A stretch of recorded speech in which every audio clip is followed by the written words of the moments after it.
Judge Eleanor Harris adjusted her robe as she settled into the high bench, the familiar creak of the courtroom doors signaling the start of another day in the local courthouse. It was a crisp autumn morning, and the golden sunlight filtered softly through the tall windows, casting long shadows on the polished wooden floor. Eleanor had presided over countless cases in her 20 years on the bench, and though each case had its own gravity, today felt different. The docket was routine, petty theft, traffic violations, a few small claims, but the last case of the day was the one everyone in the courtroom seemed to whisper about. As the bailiff called the next case, the defendant appeared at the front of the courtroom. Eleanor's eyes immediately locked onto the man's face, and for a moment, everything around her blurred. The defendant looked back at her, and recognition dawned on both of them simultaneously. It was Mark Lawson, her childhood friend, the boy she had grown up with in the same tight-knit neighborhood, the one who had climbed trees with her, shared lunch under the old oak in the park, and promised they would both escape their small town to chase their dreams. The Mark she remembered had been bright-eyed and full of mischief, the kind of kid who could light up a room with his laughter. But the man standing there now was different, older, wearier, marked by years of hardship. For a heartbeat, Eleanor hesitated. Her mind raced back to their childhood, the scraped knees from backyard adventures, the whispered secrets at sleepovers, the way Mark always stood up for her when others teased. And yet here they were on opposite sides of a courtroom, caught in the unforgiving machinery of the justice system. The bailiff's voice jolted her back to the present. Case number 47, State versus Mark Lawson. The murmurs in the courtroom grew louder, a ripple of surprise passing through the crowd as those who overheard the judge's subtle double take began to piece together the connection. Eleanor could feel the weight of their eyes on her, curious, expectant. The judge cleared her throat and called the courtroom to order. "Counsel, please proceed." Mark's defense attorney stepped forward, a calm but resolute woman named Sarah Jennings, known for her dedication to clients with troubled pasts. Eleanor noted the professionalism in Sarah's stance, but she couldn't shake the gnawing feeling inside her chest. How had Mark ended up here? What had happened to the boy she once knew so well? The trial was for burglary, a charge Mark had pleaded not guilty to. According to the prosecution, he was accused of breaking into a local convenience store late one night and stealing cash from the register. The evidence seemed straightforward at first glance, but Eleanor's instincts told her that there was more beneath the surface. The courtroom scene felt surreal to Eleanor. She had spent years advocating for justice with an unwavering commitment to fairness. Yet today, the lines felt blurred. Could she remain impartial when the defendant was someone she cared about deeply? Would her personal feelings cloud her judgment, or could she rise above them as she always had? As the prosecutor outlined the charges, Eleanor found herself studying Mark carefully. His eyes were fixed ahead, but she saw the flicker of pain and exhaustion beneath the surface. His hands trembled slightly as they rested on the table in front of him, a stark contrast to the confident boy she had known. Time had not been kind to Mark, and Eleanor couldn't help but wonder what path had led him here. The judge's chambers had once been a sanctuary where she pored over legal books and case files, building her career one decision at a time. But today, the courtroom felt like a crucible, testing her in ways no law textbook ever could. She thought about recusing herself. Could she really be impartial in a case involving someone from her past? But would stepping aside be the right thing, or would it be seen as shirking her duty? As the opening statements continued, Eleanor's mind wandered back to their childhood days in Willow Creek, a small town where everyone knew everyone else. Mark and Eleanor had been inseparable once, two kids dreaming of bigger things beyond the dusty streets and old brick school buildings. They had planned to escape together, promising to make their mark on the world. But life had a way of pulling people in different directions. Eleanor had worked hard, gone to law school, and built a career that eventually led her to the bench. Mark, it seemed, had faced battles she hadn't seen coming. The prosecutor's voice brought her back again. "Your Honor, the evidence will show that Mr. Lawson was identified by multiple witnesses at the scene." Eleanor's gaze sharpened, but she kept her expression neutral. Inside, a storm was brewing, memories clashing with reality, duty wrestling with emotion. Mark's defense attorney rose to speak next, outlining their argument that the case was circumstantial and that Mark's presence near the scene did not prove guilt. Eleanor listened intently, noting the passion in Sarah's voice, the careful weaving of a story that hinted at desperation and survival rather than criminal intent. The courtroom was a stage, and Eleanor was caught between roles, judge, guardian of justice, and old friend. As the morning session progressed, the gallery filled with familiar faces from the community, all whispering among themselves. The news had spread quickly. The judge was presiding over a case involving someone from her past. Some wondered if this would compromise the trial, others speculated about the story behind it all. Eleanor found herself glancing at Mark again. For a moment, their eyes met, and something unspoken passed between them. An acknowledgement of the past, a silent plea for understanding. When the court recessed for lunch, Eleanor retreated to her chambers, her mind racing. The walls seemed to close in as memories flooded back, the carefree days of youth, the promise of friendship that had once seemed unbreakable. She wondered if she could do justice in this case, or if the past would cloud her vision. The unexpected reunion had transformed what should have been an ordinary day in court into something far more complicated. Eleanor knew the path ahead would be challenging, not only legally but personally. The lines between right and wrong, friendship and duty, justice and mercy, all seemed to blur in the light of this reunion. As she prepared to return to the courtroom, Eleanor took a deep breath. She was determined to do what was right, no matter how difficult. But deep down, she knew that what happened next would shock everyone, because some truths were too painful to ignore, and some bonds too strong to be easily broken. The afternoon sun cast long shadows across Willow Creek, the small town where Eleanor and Mark's story began.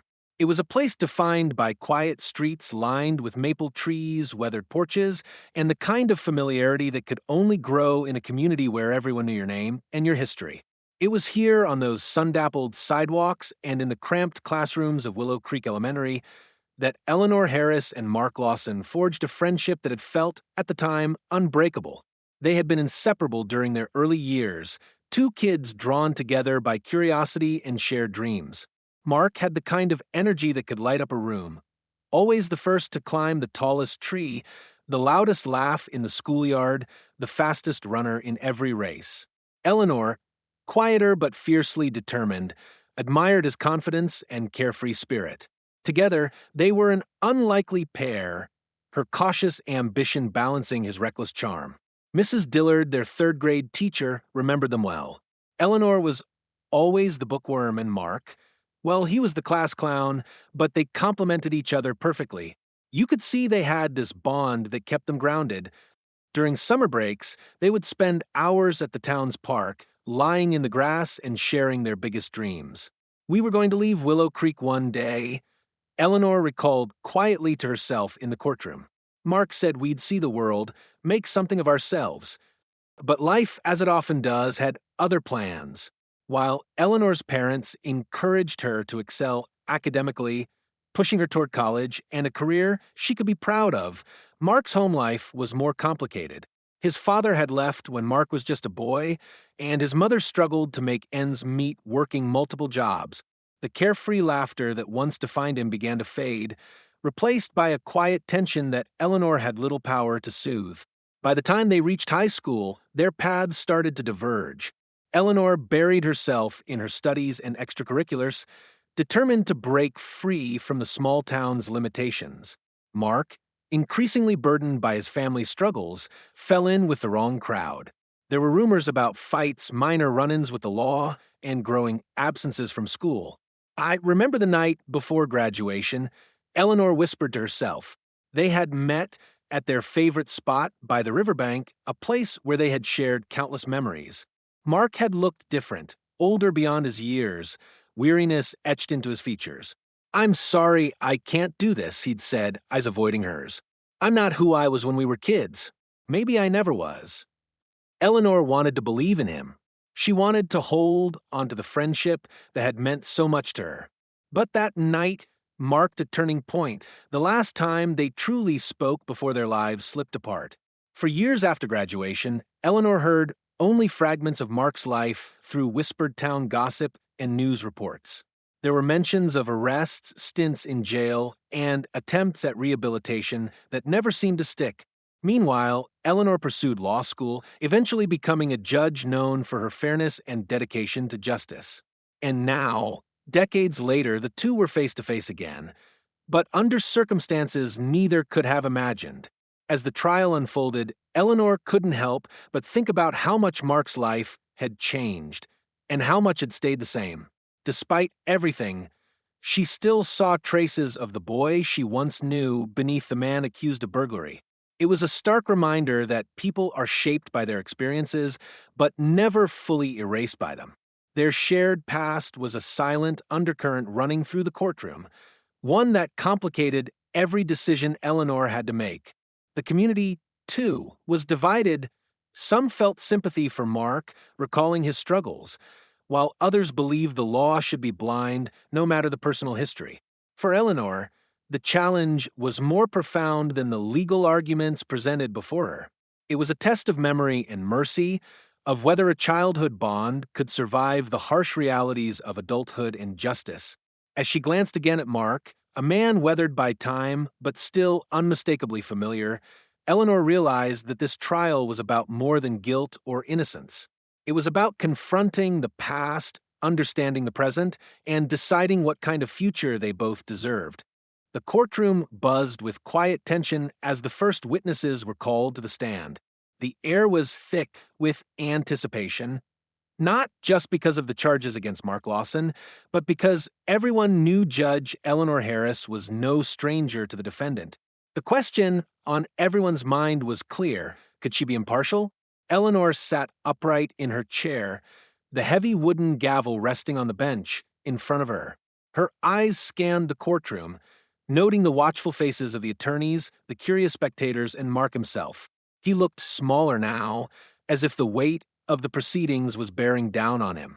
She knew what the law demanded of her: fairness and neutrality.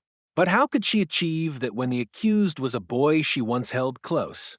The prosecution was first to present its case.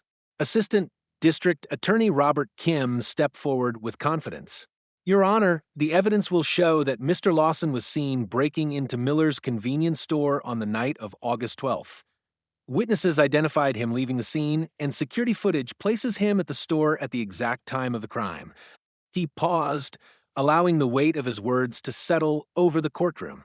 "The state will prove beyond a reasonable doubt that Mr. Lawson committed burglary, a crime that endangers the safety and property of our community." Eleanor nodded slightly, signaling him to proceed. She had to remind herself that her role was not to judge based on past memories, but on facts presented. When the defense rose, Sarah Jennings approached the bench with a steady, calm demeanor. "Your Honor, my client denies these accusations. The prosecution's case is built largely on circumstantial evidence and unreliable witness testimony." She glanced at Mark with an expression that conveyed both professional confidence and human concern. "We will show that Mr. Lawson was at the wrong place at the wrong time, and that he has been unfairly targeted due to his history." It was a delicate situation. Recusal was an option. The legal code provided for a judge to step aside when there was a potential conflict of interest. The defense had every right to request it, and the prosecution might even support such a motion to avoid any appearance of bias. But Eleanor knew what that would mean. Surrendering the case to another judge, relinquishing control over something that felt deeply personal. She had to decide, could she remain fair or should she remove herself? During a recess, Eleanor retreated to her chambers. She sat in the quiet room lined with legal texts and photos of past cases, grappling with the choice. Her judicial oath was clear: to administer justice without respect to persons and do equal right to the poor and to the rich. Could she live up to that with Mark on trial? She recalled the long conversations with her mentor years ago about the importance of separating personal feelings from professional duty. "The law demands clarity, Eleanor," he had said, "but it's the human heart that sometimes makes it difficult." As court resumed, the defense attorney made a formal motion to request Eleanor's recusal, citing their past friendship. The courtroom hushed, all eyes turning to Eleanor. She took a deep breath and spoke carefully. After careful consideration, I have decided to continue presiding over this case. I am fully committed to upholding justice and maintaining impartiality throughout these proceedings. The judge's decision shocked many, but also underscored her resolve. There was no doubt that the case would be scrutinized heavily from this point forward. The trial pressed on, the prosecution calling witnesses to recount the events of that night. Store employees testified they saw Mark near the premises. Neighbors reported suspicious activity. Surveillance footage was presented with timestamps. Yet, as Eleanor listened, she also noticed cracks in the narrative. One witness admitted uncertainty about the identification. Another's timeline didn't fully align with the evidence.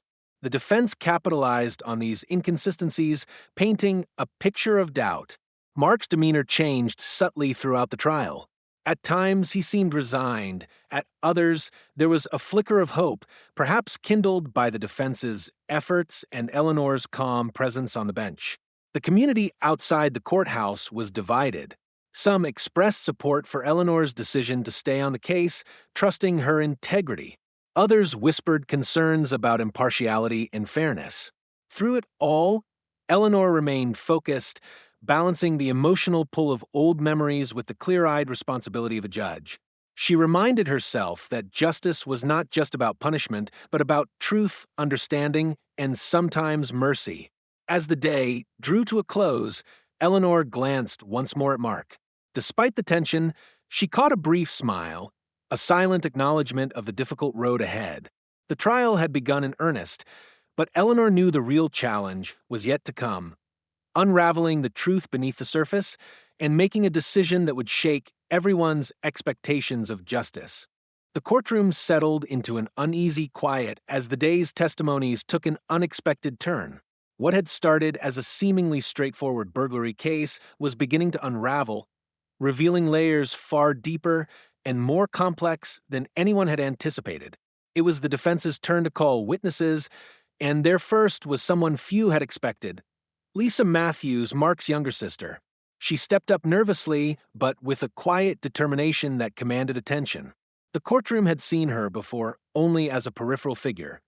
But now, as she spoke, her voice brought a new dimension to the trial. "Mark hasn't been in trouble before like this," Lisa said softly. "He's struggled. Yes, but he's always tried to do the right thing. That night, he wasn't trying to steal, he was trying to help." A hush fell over the room. Eleanor leaned forward, sensing that this testimony might shift the entire case. Lisa explained that the convenience store had recently fallen on hard times after its owner, Mr. Miller, suffered a stroke. The store was barely staying afloat, and the community had been struggling with the sudden loss of a vital resource. Mark knew that, Lisa said, her eyes glistening. He wasn't trying to rob the store. He was trying to take some money to cover rent and bills for his mother, who's been sick and can't work. Her words painted a different picture, one of desperation, survival, and sacrifice. Mark was not a criminal mastermind, but a man pushed to the edge by circumstances beyond his control. The prosecution objected, calling the statement hearsay, but the judge allowed the testimony to proceed. It was clear that the jury needed to hear this side. Next came a surprise witness, Tommy Jenkins, a longtime friend of Mark's from their neighborhood. He described the harsh realities they faced growing up, families torn apart by addiction, unemployment, and poverty. Mark's always been good-hearted, Tommy testified, but the system doesn't make it easy for guys like him. Sometimes you gotta do what you gotta do to survive. His testimony struck a chord, echoing the struggles of many in the courtroom who had lived through similar hardships. It was a reminder that the line between right and wrong is not always clear-cut. Then came the most startling revelation of the trial. A piece of security footage surfaced that hadn't been previously disclosed, a grainy video showing a second figure at the convenience store around the time of the burglary. The defense argued this cast serious doubt on the prosecution's claim that Mark acted alone. Someone else was there, Sarah Jennings asserted during her cross-examination. This footage shows another person entering the store after Mark left. The prosecutor's face tightened, and murmurs rippled through the courtroom. This new evidence had the potential to upend the entire case. As the trial continued, more details emerged about Mark's life, his attempts at steady work, the bills piling up, and the support he tried to provide to his family. The defense portrayed a man trapped by circumstance, not a criminal intent on wrongdoing. Eleanor listened carefully to every testimony, her heart heavy but her mind sharp. The evidence was no longer black and white, it was a mosaic of human struggle and imperfect choices. Outside the courtroom, the community was abuzz with discussions. Some saw Mark as a victim of an unforgiving system, others remained skeptical. The trial had become more than a legal proceeding, it was a reflection of social issues many preferred to ignore. For Eleanor, the revelations forced a difficult reckoning. How could justice be served when the truth was tangled in pain and hardship? Was the law equipped to handle such nuance, or was it destined to punish regardless of intent? As the day ended, Eleanor sat back in her chair, aware that the case was no longer about a simple burglary. It was about understanding, empathy, and the possibility of redemption. The shock wasn't just in what was revealed, it was in what it meant for everyone involved. Tomorrow, the trial would continue, but Eleanor knew the course of justice had shifted, guided now by the deeper, more complicated truths that had come to light. After a long day filled with testimonies that peeled back layers of Mark's life, Judge Eleanor Harris found herself alone in her chambers, the familiar walls suddenly feeling like they were closing in. The steady rhythm of the courthouse outside was replaced by the pounding of her own thoughts. Justice had always been her compass, but now that compass wavered under the weight of something far more personal. She sat down behind her desk, staring blankly at the legal briefs stacked neatly before her, but her mind wasn't on law books or precedents. It was on Mark, the boy she had known, the man on trial, and the fragile humanity she glimpsed through the cracks of the courtroom drama. Eleanor's chest tightened as memories surged unbidden.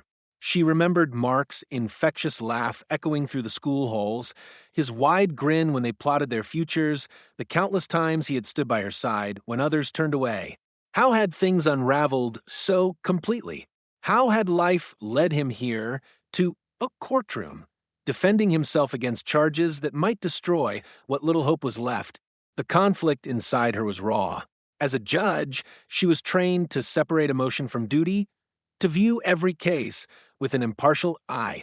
But how do you do that when the defendant was once your closest friend? When every piece of evidence and testimony tugged at your heartstrings? She recalled the conversation during recess, the defense attorney's polite but firm request for recusal. Eleanor had refused, convinced she could remain objective. But now, in the quiet of her chambers, doubt crept in. Was she truly impartial? Could she rule on this case without the shadow of their shared past clouding her judgment? Would the community trust her decision either way?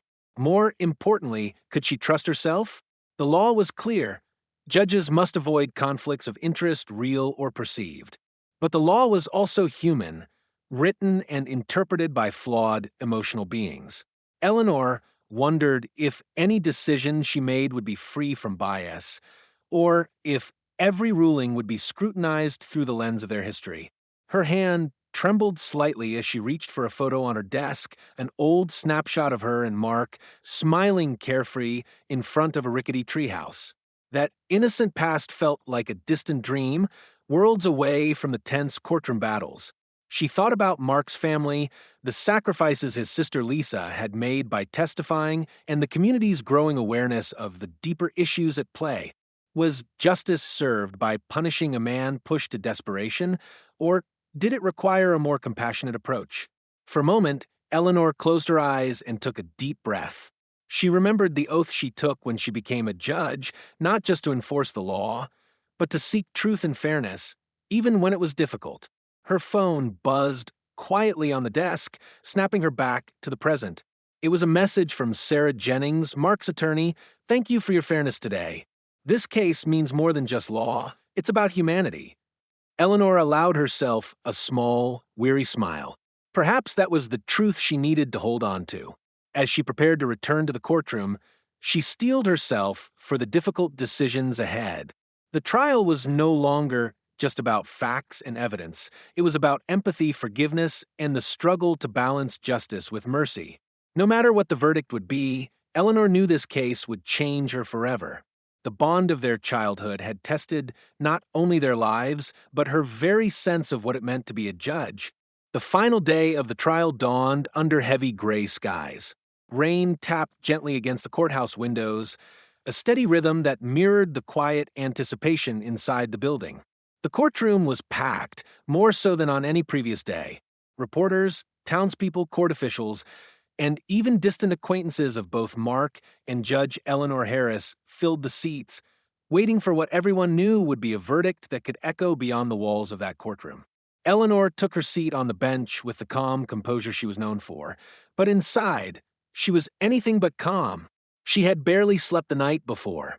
She had spent hours poring over her notes, reviewing the testimony, rewatching the grainy security footage, and rereading every line of legal precedent she could find on similar cases.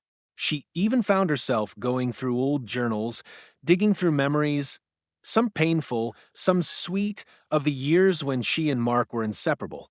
All of it was swirling inside her now, crashing against her sense of duty like waves in a storm. Today, she would issue a verdict that would define not only this case, but perhaps the rest of her career. There was no jury. Mark had waived his right to one, electing a bench trial, putting the final judgment squarely in Eleanor's hands. It had been a bold move, and one that made things even more personal. Mark sat at the defense table, dressed in the same worn suit he'd worn throughout the trial. He didn't look confident, but he didn't look defeated either. His expression was unreadable, a practiced mask of someone who had spent too many years expecting disappointment. His sister Lisa was beside him, clutching a tissue in her hand. She hadn't spoken a word all morning. Eleanor took a slow breath and looked over the courtroom. Everyone had gone quiet. Even the bailiff stood still, as if the room itself was holding its breath. This court has reviewed all testimony and evidence presented in the case of the state versus Mark Lawson. Eleanor began, her voice steady. Before delivering my verdict, I would like to offer a few thoughts. The room remained still.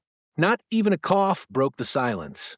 I have known the defendant since childhood, she continued, openly acknowledging the connection that had become public knowledge. This court was asked to consider whether I could remain impartial, and I have wrestled deeply with that question. I want to make clear that my verdict today is based solely on the facts presented during trial and the law as written, not on personal history or emotion. Eleanor paused, locking eyes briefly with Mark. He didn't flinch. She continued, the prosecution has presented evidence that the defendant was at the scene of a burglary, and there is footage placing him near the premises. However, there are serious questions raised regarding the identity of a second individual seen on the same footage, an individual who has not been identified or apprehended. Eleanor turned a page of her notes. There is also compelling testimony from character witnesses, including the defendant's sister, that speaks to Mr. Lawson's intent that night. While the state claims he entered the store to commit theft, the defense has offered an alternative explanation. That he entered not to commit a crime, but in an effort to obtain money for the urgent care of his ill mother, a desperate act, yes, but not one motivated by greed or malice. More than a few people in the courtroom were now leaning forward in their seats. In reviewing all of the facts, Eleanor said, I must consider the burden of proof. Criminal conviction requires proof beyond a reasonable doubt. In this case, due to conflicting accounts, the questionable surveillance footage, and lack of definitive forensic evidence, I find that the prosecution has not met that burden. A ripple of gasps spread across the courtroom. Eleanor paused, letting the weight of her words settle. Therefore, she said, looking directly at Mark, I find the defendant, Mark Lawson, not guilty. The room exploded. Gasps, whispers, and a few stunned silences filled the air. Some people cheered, quietly, others shook their heads in disbelief. The courtroom, once a place of solemn silence, had suddenly become alive with emotion. Mark didn't react at first. He sat frozen, staring at Eleanor as if he wasn't sure he'd heard her correctly. Then Lisa grabbed his hand, and his eyes welled with tears. He nodded slowly, still silent, but visibly shaken. Eleanor gavelled the court back to order. "This court is adjourned." She stood and disappeared quickly into her chambers, her breath tight in her chest. She didn't wait for applause, nor did she linger for criticism. She knew there would be both. Behind closed doors, she allowed herself a moment of release. Her hand trembled as she poured herself a glass of water. The verdict was done. Legally, it had been the right decision. But emotionally, it felt like something much larger. She knew many would not agree. Some would say she went easy on an old friend. Others would accuse her of allowing sentimentality to cloud her judgment. But only she knew the full weight of the decision, how it had nearly broken her in two. She hadn't absolved Mark. She hadn't condoned his actions. But she had given him something the system rarely offered, the benefit of the doubt. Outside the courthouse, reporters scrambled to get reactions. Some townspeople were outraged, others tearful. The story would make headlines across the state. Judge delivers stunning verdict in emotional trial involving childhood friend. But Eleanor avoided the noise. She sat in her chambers, staring out the window as rain continued to fall softly. There was a knock. She turned to see Mark standing in the doorway, alone. "I know I can't say much," he said, his voice low and rough. "But thank you. Not just for the verdict, for everything." Eleanor nodded. "Make something of this, Mark. Don't waste it." He gave her a small, solemn smile, the same kind of smile he used to have when they were kids. And then he left, disappearing down the hallway and out into the world with a second chance. Eleanor turned back to the window. Outside, the clouds were breaking and thin beams of sunlight were starting to pierce through. For the first time in weeks, she allowed herself to breathe. Justice had been served, but not the kind found in textbooks or statutes. This was a justice shaped by humanity, by compassion, and by the fragile hope that people, even broken ones, could still be redeemed.